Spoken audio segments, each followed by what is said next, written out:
Tonight on Canning with Leah, we're finally going to be doing some canning actually. So tonight I plan on canning my sauerkraut. My sauerkraut has been sitting in the crock fermenting for 4 weeks now. So I wish I had some video footage to show you of when we put the sauerkraut into the crock, but I don't.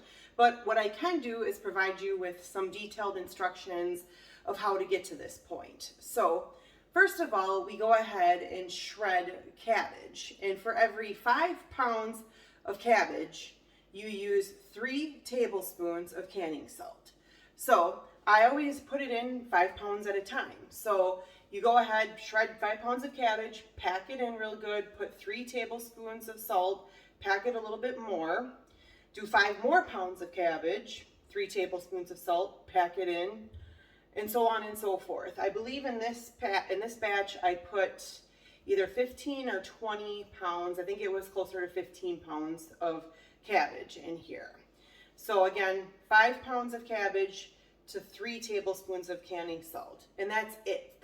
Those are the only 2 ingredients. So you pack it in the crock, and what we do is, in our family, is we have a plate that fits perfectly inside of the crock. So you just push down on the sauerkraut, and then around the edge you just pour some water so that you have a water seal on the sauerkraut. So now we're going to officially unveil the sauerkraut, and I'm going to just give you a heads up that this is not a pretty process. The sauerkraut does get kind of moldy, but first I'm going to take the rock off. I always put a rock on the plate to be able to keep it so that the plate stays submerged in the sauerkraut. Not fully though, I keep the top up a little bit. And then I've got this flour sack towel that I'll take off here. I always keep that on there just to help keep any extra debris or things out of the sauerkraut. And so then in here we have the plate, you can see, with the sauerkraut. And there is, of course, a little bit of mold and scummy stuff that I'll have to take off here. So the first thing I'm going to do is just go around with a cup and try to get as much of the scum out as possible.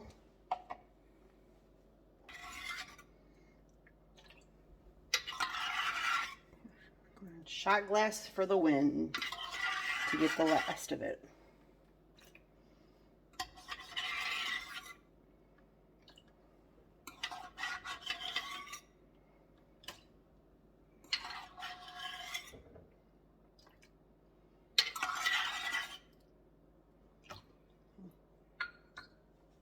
So now that I have most of the scum off the edges of the plate, it's time to go ahead and take the plate up.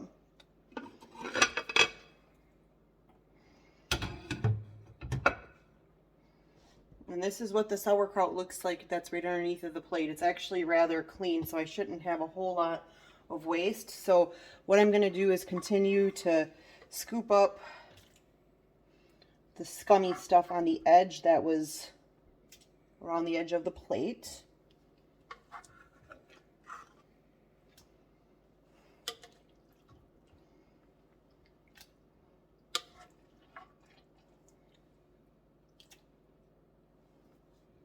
And I'll just take the top off of the area where the plate was.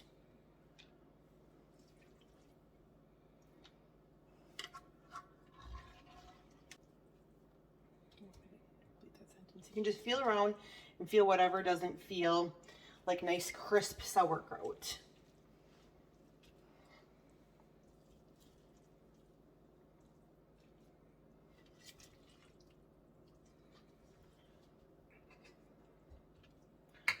Okay, that's pretty good. Out of that entire crock, that's the amount of waste that there was. Now we'll go ahead and scoop the sauerkraut into these sanitized quart canning jars. You can certainly use pints, but I like to use quarts.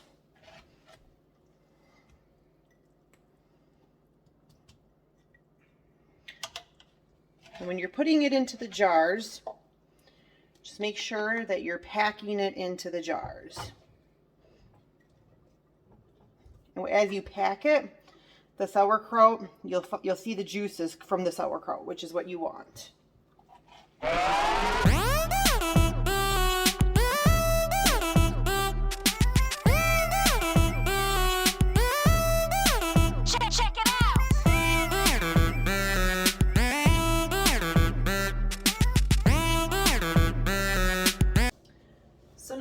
have the quart jars filled. I've got 7 of them filled up nice, and I usually get them within about 1 inch of the top.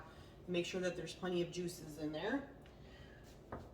You'll want to wipe the rim of all of the quart jars nice and clean so that you can get a good seal.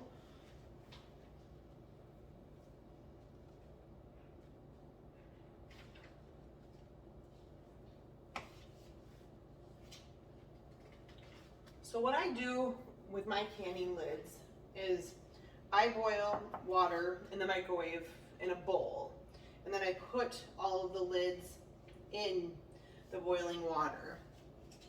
That, to my knowledge, sanitizes the rims and gets the seal ready for canning. And then I use this little tool here with a magnet on the end to pick the lids out so that I don't burn my hand. So go ahead and put the lids on top of all your jars.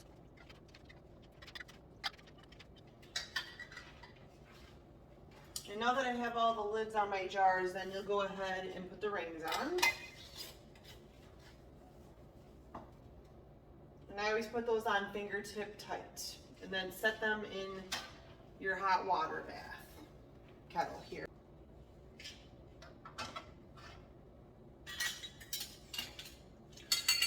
When I'm adding the jars to the hot water bath, I make sure to have the water or the heat on so that it's already starting to heat up. It just saves you some time. And now that I have all my jars in the hot water bath, I'll just go ahead and drop them in. And then in the hot water bath, you want to make sure that your jars are filled about 1/2 inch to 1 inch of water. So now that I've dropped mine in, I can see that it needs a little bit more water.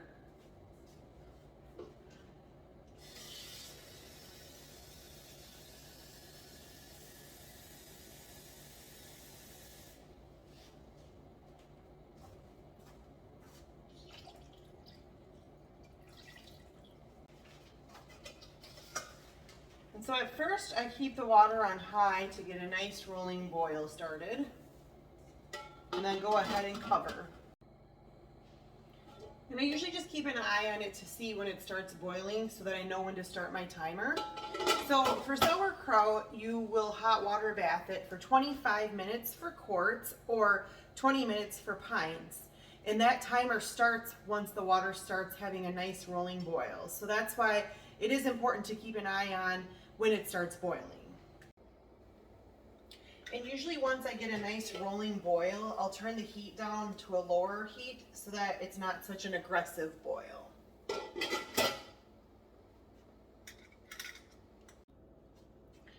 So now that the 25 minutes is up, I've turned the heat off, and then we'll go ahead and remove the lid.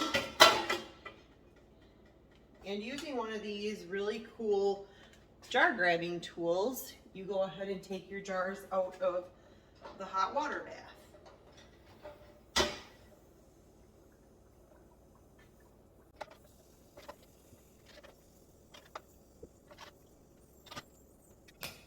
And man, does it smell good in here right now. So I ended up with 7 quarts of sauerkraut. So you're probably wondering, well, what are you going to do with all that sauerkraut? That's quite a bit of sauerkraut.